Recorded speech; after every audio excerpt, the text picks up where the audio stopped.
Rogers Mwejuche mutuuze w'e Butengatu mu gombola y'ebirere ekisangibwa mu district y'Isingiro agamba mu 2017 taata we Jason Rubwizi bamuleke kati omugenzi yamulekera ettaka eriwerako yiika 41. Lino lisangibwa kitwe LCCL mu district y'Entungamo ategeezezza nga muliraanwa we bwe yatandika okuyingirira ettaka lye mu 2021. Ono yaddukira mu buyinza wabula teyafunayo buyambi bw'atyo kwe kuddukira mu kkooti enkulu e Mbarara. Bwana ya ambita kale yanjye nagomena akozesa kifuba na iterenduro wa chairman LC1 na polisi onkabo kugira ngo umurwana innocent yagumana abatugera bashanka bashitamira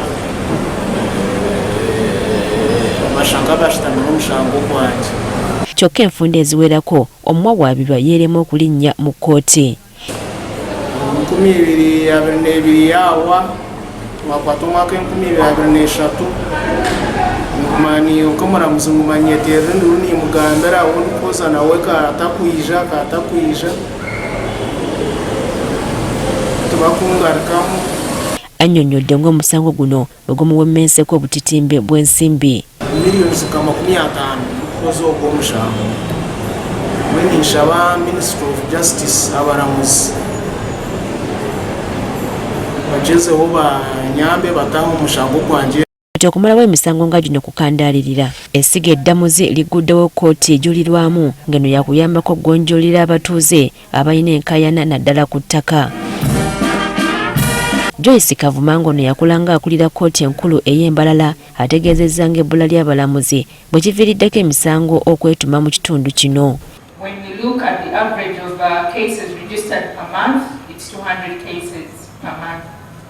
Looking at that workload, my lords, we need more judges at Mbarara High Court.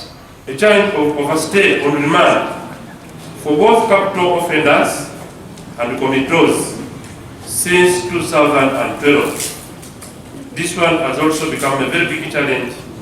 Somebody on committal being in prison for over 12 years, I think there is need to help. Amyuka Ssabalamuzi mu Uganda Richard Buteera asuubizza nga bagenda okulonda abalamuzi mu kkooti enkulu nga bano bakugabanyizibwa mu kkooti ez'enjawulo. Apart from adding more high court circuits for this region, we plan to have a circuit in Ibanda and Ntungamo. Those will reduce the workload. But in addition to that, I think Mbarara needs an increase of staffing.